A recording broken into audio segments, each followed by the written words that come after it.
Siapa yang melawan oligarki, siapa yang melawan penguasa, siapa yang melawan begitu, ya kan, tegakkan hukum kepada mereka.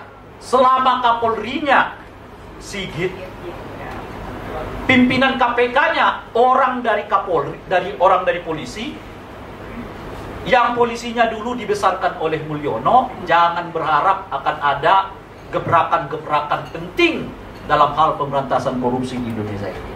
Ganti dulu Kapolri. Kalau kita berharap supaya institusi polisi ini direformasi. Nggak mungkin institusi polisi ini direformasi selama Sigit jadi Kapolrinya. Apa yang diwariskan Sigit kepada institusi polisi? Assalamualaikum warahmatullahi wabarakatuh. Salam sejahtera, selamat siang Bapak-bapak, Ibu-ibu sekalian yang berbahagia. Saya mau bicara dua tema dulu ya. Pertama tentang rilis OCCRP itu kayaknya memang perlu lebih didetilkan penjelasannya. Rilis OCCRP itu menyebut pemerintahan korup terhadap Pak Jokowi. Korup dan korupsi itu bisa dua hal yang berbeda. Tapi pemerintahan korup udah pasti ada unsurnya di dalamnya korupsi. Tapi pemerintahan yang korupsi belum tentu secara umum menjadi pemerintahan yang korup. Jadi penjelasan OCCRP itu justru memperlihatkan pemerintahan yang jauh lebih buruk dari sekedar pemerintahan yang koruptif, yang korupsi gitu. Sebab korup yang dimaksud oleh OCCRP itu menyangkut satu, perilaku, dua, kebijakan, tiga, tentu saja pengelolaan keuangan, dan yang keempat menyangkut terkait dengan kekayaan pribadi diri sendiri maupun keluarga. Kira-kira itu ininya alat ukurnya itu. Makanya mereka menyebut misalnya soal pemilu yang direcokin gitu ya, putusan Mahkamah Konstitusi yang menjadi sebab bagi lolosnya anaknya untuk jadi ya itu bukan tindakan yang dalam pengertian korupsi, tapi itu jelas korup gitu ya. Nah, mereka juga berbicara tentang carut marut pengelolaan sumber daya alam. Belum tentu ada korupsi di dalamnya, tapi carut marut itu menunjukkan satu pemerintahan yang korup gitu. Salah satunya ya saat ini kita hadapi dengan soal pagar bambu di Tangerang ya kan. Nah, di Tangerang pagar bambu ini bisa membeli dua hal. Jadi kebijakan yang korup kok dibiarkan gitu ya oleh pemerintah, entah siapa ini. Yang jelas bukan di pemerintahannya Pak Prabowo kan, itu artinya pemerintahan sebelum Pak Prabowo gitu ya. Tidak diapa-apain gitu ya. Nah, keluar SHM, SHGU, nah itu kan semua bersifat kebijakan kan. Kebijakan mengeluarkan SHM, kebijakan mengeluarkan SHGU gitu ya. Yang boleh jadi belum tentu ada korupsinya, boleh jadi gitu. Tetapi sekarang yang dicari apakah ada unsur korupsi di dalamnya gitu. Nah, itu kira-kira itu. Nah, jadi pemerintahan korup menurut OCCRP itu jauh lebih luas dari sekedar pemerintahan yang korupsi gitu loh. Karena ini berhubungan dengan kebijakan, dan sekarang memang kita alami putusan Mahkamah Agung, putusan Mahkamah Konstitusi, KPK yang diperlemah, ya kan, undang-undang Omnibus Law yang dibuat dalam cuma 6 hari gitu. Itu model dari pemerintahan yang disebut dengan korup ya, menurut OCCRP itu. Itu satu. Bukan berarti OCCRP nggak melakukan penelitian, cuma kan dalam istilahnya itu ya, dalam rankingan itu mereka hanya akan menyebut satu aktor dari sekian banyak yang diusulkan. Nah, oleh karena itu begitu nama Asad muncul, nah kecenderungan mereka untuk melakukan pengusutan kepada Bashar al-Assad itu, karena cuma satu yang akan diumumkan. Nominatornya bisa, ya bukan mereka 4 ya, 5 nominator, tapi cuma satu.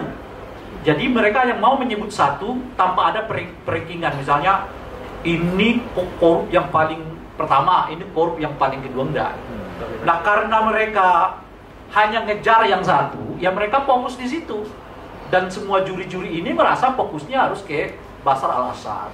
Oleh karena itu, bukan berarti mereka tidak melakukan semacam apa namanya itu, pemeriksaan berkas-berkas terhadap laporan-laporan yang berhubungan dengan Pak Jokowi, tapi ketika mereka melakukan itu semua, fokus mereka pindah ke Bashar al-Assad gitu ya. Oleh karena itulah mereka mencatatkan di bawahnya itu bahwa begitu tinggi perhatian masyarakat Indonesia terkait dengan pengelolaan pemerintahan di era Pak Jokowi itu, yang membuat nama Pak Jokowi melengking di nomor 2, meskipun mereka tidak melakukan apa namanya itu ya, penempatan bahwa ia nomor 1, tapi Pak Jokowi sendiri atau pemerintahan Pak Jokowi menjadi catatan penting bagi mereka untuk diawasi kalau sebetulnya masih berkuasa, kira-kira gitu. Iya. Nah, itu saat itu yang kedua. Nah, yang ketiga adalah soal bukti. Nah, ini yang kita klarifikasi waktu kita masuk ke KPK itu. Termasuk dan ini nih, diskusi membuktikan korupsi Jokowi.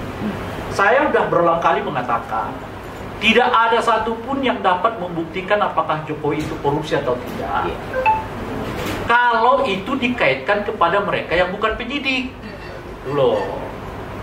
Jadi, bukti itu hanya bisa dinyatakan oleh penyidik. Ya, Bu. Karena kalau ketika sesuatu disebut dengan alat bukti, itu artinya sudah masuk pro justisia, sudah masuk ke dalam kerangka melakukan proses hukum. Nah, kalau udah begitu, ya kan saya bukan aparat penegak hukum, dia bukan aparat penegak hukum, dia bukan oleh karena itu kamu tak punya kewenangan untuk menentukan apakah satu barang itu sebagai alat bukti atau tidak. Loh. Yang bisa menyebut sesuatu itu menjadi alat bukti itu adalah penyidik. Apakah ia penyidik di KPK, apakah ia penyidik di kepolisian, apakah ia penyidik di kejaksaan. Oleh karena itu, membuktikan korupsi Jokowi hanya mungkin dilakukan oleh para penyidik di KPK, para penyidik di kejaksaan, para penyidik di kepolisian. Makanya kita bawa. Apa yang kita bawa itu bukan bukti, data-data yang menurut kita punya potensi dijadikan sebagai bukti oleh penyidik supaya dilakukan proses hukum alias pro justisia. Kira-kira. Jadi jelas ya, karena kita ini selalu mulai dikaburkan di mana buktinya, seperti Pak Jokowi juga kan. Mana buktinya? Itulah makanya Bung Ubed dan kita semua datang ke KPK. Yang sebab yang bisa menyebut ini bukti, ini bukti, ini bukti, itu adalah penyidik. Lalu yang kita bawa itu apa? Data-data yang memungkinkan data itu dijadikan sebagai ya alat bukti, barang bukti oleh para penyidik supaya ditetapkan atau dinyatakan dilakukan proses hukum berikutnya. Apa itu? Ya penyelidikan. Berdasarkan satu atau dua barang bukti yang sudah mereka temukan. Gitu. Sama kalau tiba-tiba ada KPK, orangnya KPK ini, ya kan? Dapat sesuatu di mana di kantong kita. Kalau ia sedang tidak bertugas, dia nggak bisa mengatakan itu alat bukti, meskipun yang mendapatkan itu adalah polisi. Sebab menyebut alat bukti itu kalau sudah dinyatakan langkah pro justisianya. Oke, kita buat. Itu lagi kita. Nah ini penting. Apakah ada datanya? Ada. Kan itu yang kita serahkan kemarin tuh. Banyak datanya, baik yang bersifat elektronik, baik yang bersifat pengakuan, baik yang bersifat dokumen, baik yang bersifat, itu semua data-data yang memungkinkan data-data itu sebagai barang awal bagi KPK untuk menetapkan adanya bukti dan dengan begitu dilakukan proses penegakan hukum. Nah sekarang yang kita tunggu nih, ya kan, KPK untuk melakukan pemrosesan terhadap hukum karena ini udah terlalu lama kasus OCC Arfi ini, ya kan. Sementara kasus yang ecek-ecek seperti Aspo kayaknya gaya mereka luar biasa tuh. Kan Komisi Pesanan Keluarga. Iya saya nggak tahu ininya ini. Karena ini saja misalnya soal kasus bambu, ya sudah dilaporkan. Nah, jangan ditanya lagi mana buktinya, nggak ada buktinya. Kalau warga itu nggak punya bukti. Yang punya bukti itu nanti KPK. Cuma warganya punya data. Apa datanya? Itu ada bambunya. Ada lautnya yang diukur. Ada suratnya yang udah ketahuan. Ya kan? Lalu apalagi? Ada pengakuan. Ada kesaksian. Itu semua data yang bisa dibawa ke KPK. Dilaporkan dugaan adanya kemungkinan tindakan korupsi dalam praktek bambu, ya, pagar bambu di Tangerang itu. Ini kan sudah dilaporkan oleh banyak sekali masyarakat. Dan saya lihat ya, KPK belum ada itu gelagatnya. Polisi apalagi kan seperti tutup mata ya kan. Yang agak lancar nih sekarang adalah kejaksaan gitu. Kejaksaan gercep.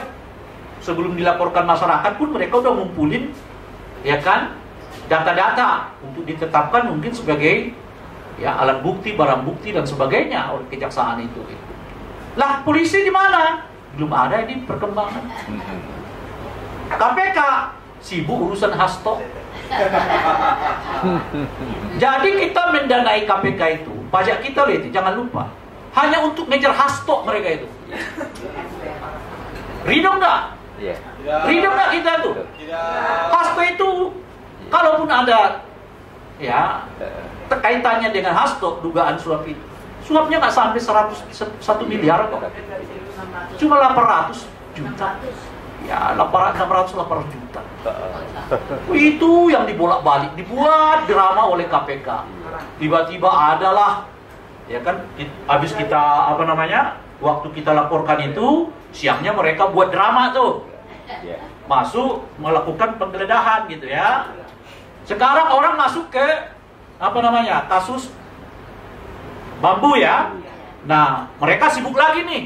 Mungkin besok akan ada lagi drama dari KPK, pakai yang akan mereka lakukan, tapi hubungannya dengan hasto gitu loh. Jadi terus-menerus tuh dikapitalisasi oleh KPK kasus hasto itu justru untuk menutupi kasus-kasus besar yang ditunggu oleh masyarakat untuk ditindaklanjuti oleh KPK. CSR BI gimana tuh perkembangan sekarang? Ya. Baru panggil sana, panggil sini, selesai, hilang lagi. Apalagi kalau kita mengatakan Blok Medan ya kan? Makin gak jelas lagi itu nasibnya. Iya betul. Dan sebagainya. Ini yang dikejar-kejar 800 juta, 900 juta, yang miliaran dan mencapai angka triliunan seperti diabaikan oleh KPK. Dan oleh karena itulah saya melihat selama Kapolrinya Sigit, pimpinan KPK-nya orang dari Kapolri, orang dari polisi, yang polisinya dulu dibesarkan oleh Mulyono, jangan berharap akan ada gebrakan-gebrakan penting dalam hal pemberantasan korupsi di Indonesia ini. Nah, oleh karena itu saya mengatakan ganti dulu Kapolri. Kalau kita berharap supaya institusi polisi ini direformasi.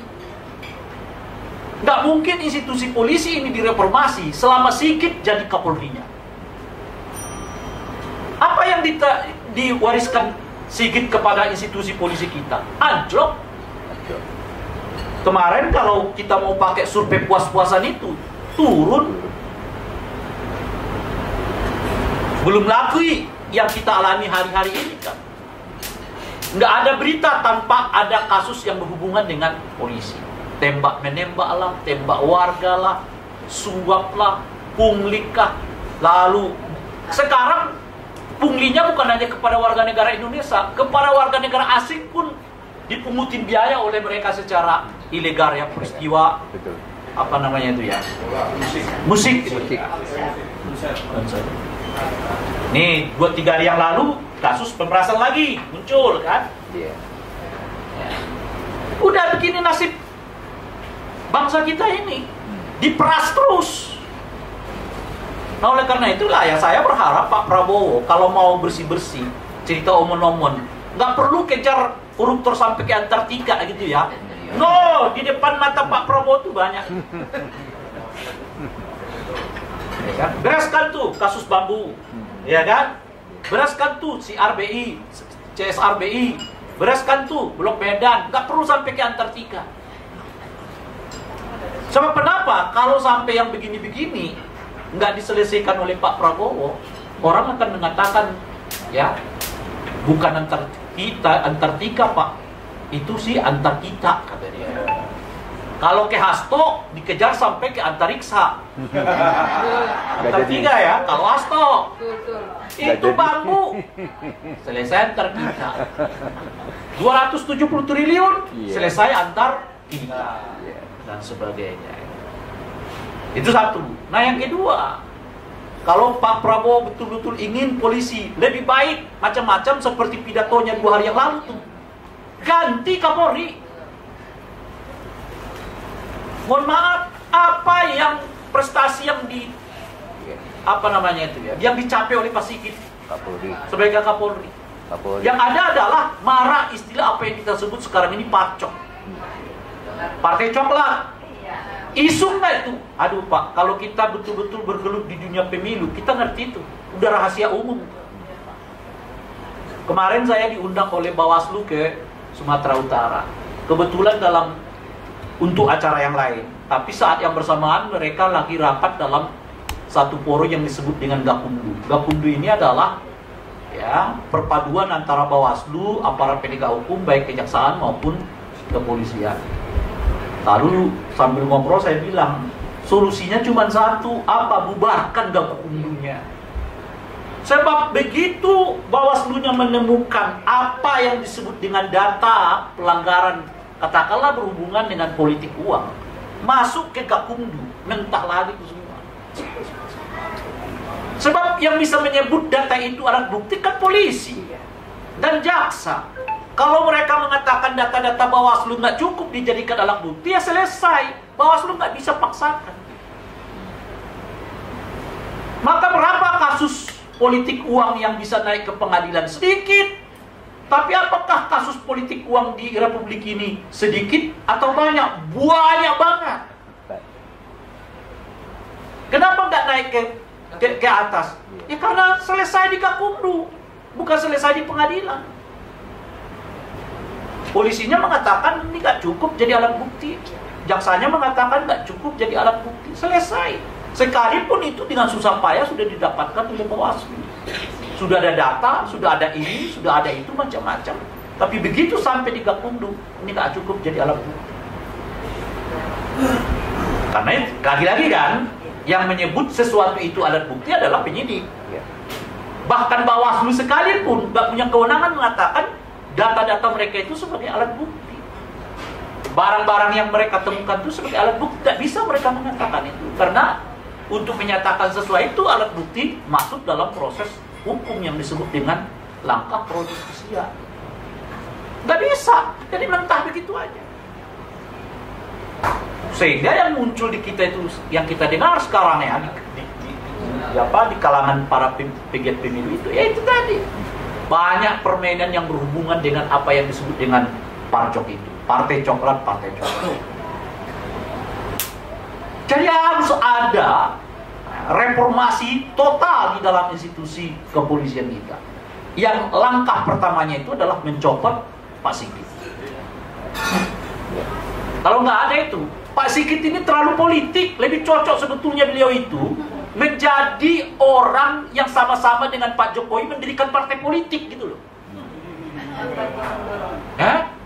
Saya mau usulkan tuh, Pak Sigit, lebih baik Anda kalau udah selesai nih, entah selesainya karena permintaan sendiri atau kemudian nanti katakanlah diganti oleh Pak Prabowo, silahkan bergabung dengan Pak Jokowi untuk mendirikan partai politik. Karena saya lihat kemampuan dia untuk menjadi politisi jauh lebih hebat dari jadi Kapolri gitu loh. Belum lagi kita bicara kriminalisasi loh di eranya Kapolri ini kan. Berapa banyak yang udah ditetapkan tersangka sampai sekarang kasusnya nggak naik-naik. Jadi orang diikat begitu aja dengan status tersangka itu. Dipidana tidak, tapi bebas juga tidak. Berapa banyak? Ini nanti diskusi kita ini. Mungkin ada yang rekam, disebar, bakal ada yang melaporkan, ya dipanggil lah. Polanya udah ketahuan. Itu kasus bambu di Tangsel, di Tangerang itu, kan sudah ada dilaporkan tuh. Ya kan? Pak Khalidnya, ya, dulu sebelumnya Said Didu, udah begitu polanya. Siapa yang melawan oligarki, siapa yang melawan penguasa, siapa yang melawan begitu, ya kan, tegakkan hukum kepada mereka. Apa itu? Cuil aja kalimatnya. Ada yang keselip lidah nih, bawa ke polisi. Ini buat onar, pencemaran nama baik, ya kan, mengganggu masyarakat Banten lah, ini macam-macam dan sebagainya. Lalu polisi mendahulukan kasus itu ketimbang kasus yang besarnya. Apa kita masih berbicara itu oknum? Kagak, itu udah kultur. Ya, kultur di dalam polisi itu, siapa yang ganggu pengusaha, siapa yang ganggu oligarki, siapa yang ganggu pemerintah adalah ancaman bagi republik. Oleh karena itu kalau ada yang laporin, atau kalau nggak ada yang laporin, polisi sendiri yang buat laporannya. Kan ada kasusnya begitu tuh. Polisi sendiri yang buat laporannya. Berdasarkan laporan itu kemudian dipanggil.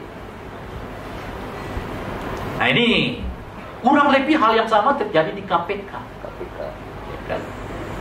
Kalau pimpinan KPK yang sekarang nggak mampu menindaklanjuti kasus OCC RP, nggak CSRBI, Blok Medan, dan sebagainya termasuk Bambu di, lebih baik mereka mundur. Kita sebagai pembayar pajak, saya kira jelas tidak tega dan tidak ridho uang kita hanya dipakai untuk ngejar-ngejar hastok sotok. Benar nggak? Dulu, ini dulu ya, 5 tahun yang lalu ketika kasus ini muncul, saya adalah orang yang keras, ya, meminta KPK supaya panggil Hasto.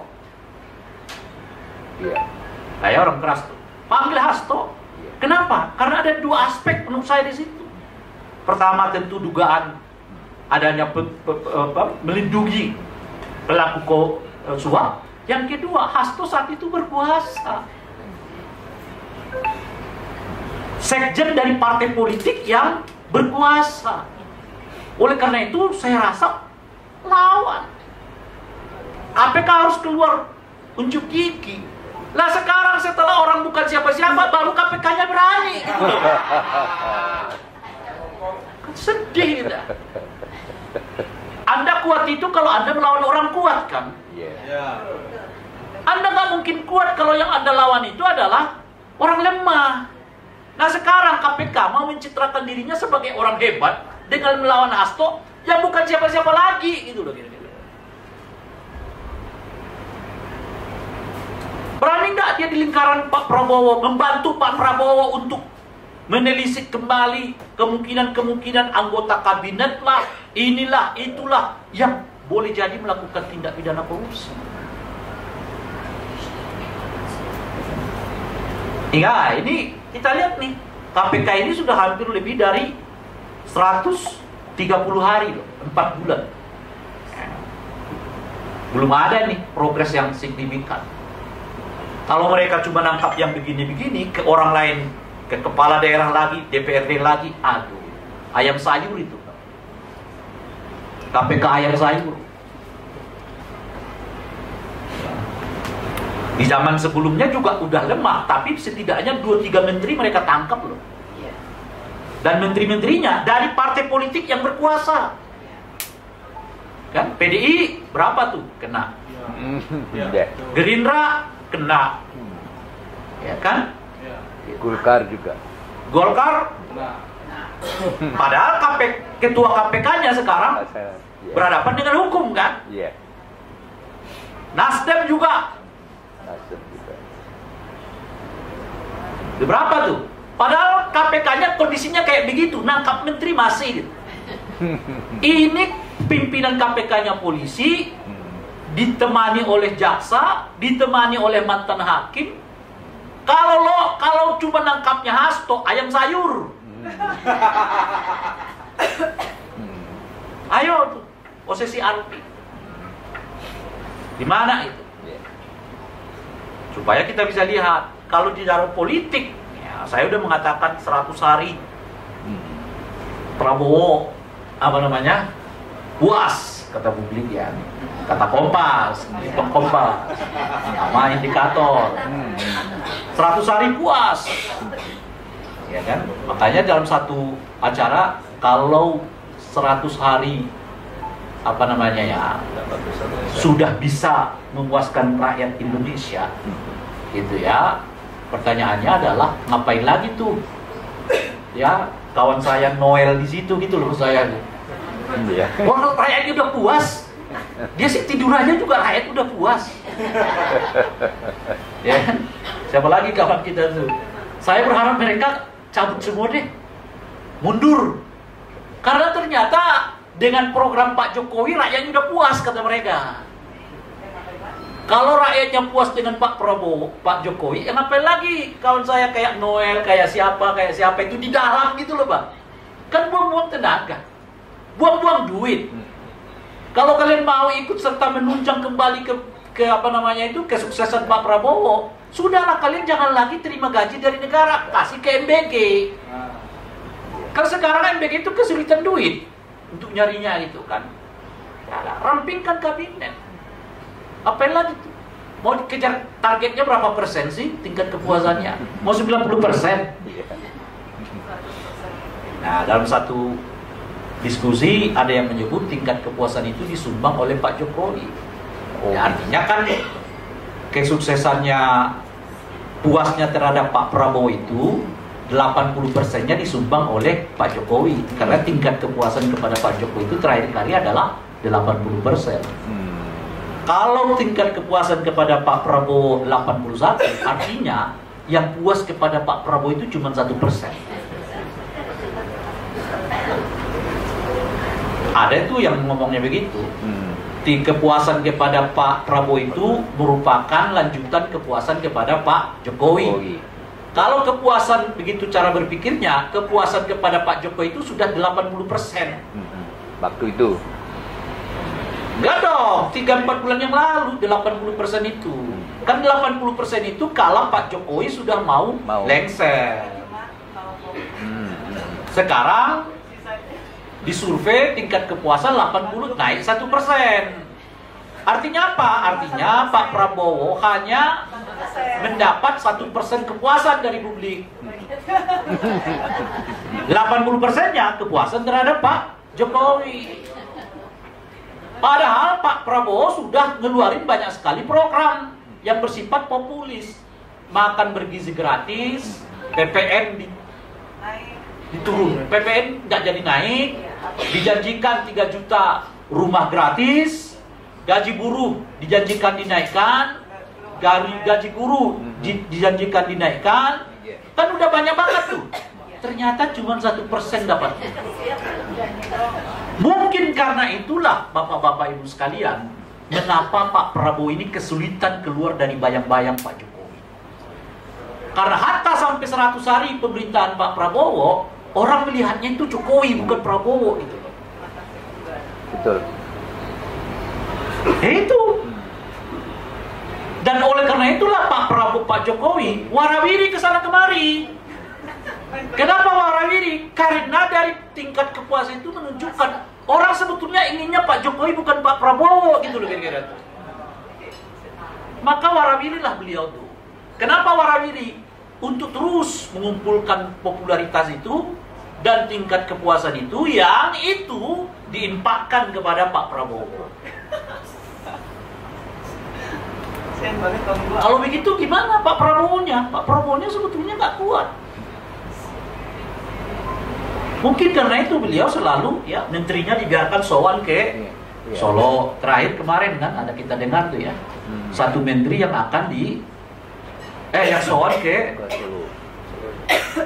Jadi betul ya. Pak Prabowo nggak bisa lepas dari bayang-bayang Pak Jokowi karena kenyataannya tingkat kepuasan kepada Pak Prabowo itu disumbang oleh program-program Pak Jokowi. Warisan. Iya. Sumbang. Itu tuh.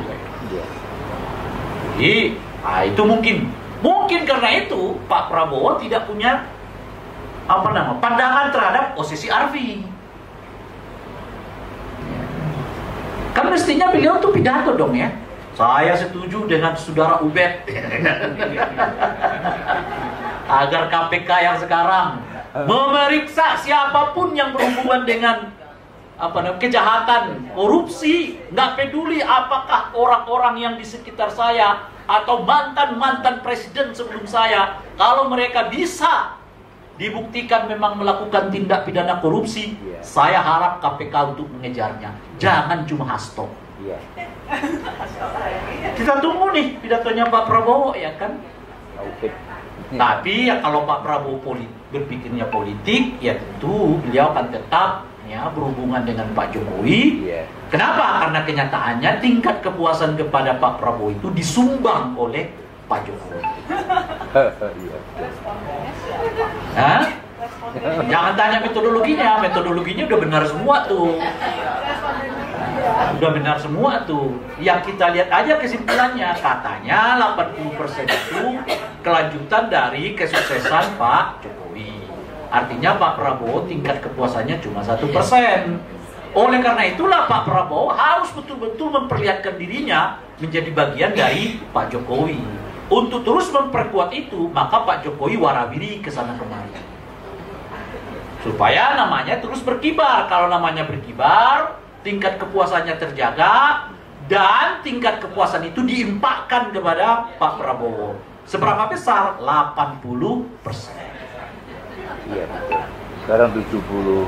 Nah, kita mau mengatakan Pak Prabowo sebetulnya orang nggak puas sama Anda. Kan 78 ya sekarang ya? Hah? Sekarang 78 Tunggu ya? dulu, kita mau mengatakan Pak Prabowo sebetulnya orang nggak puas kepada Anda. Yes.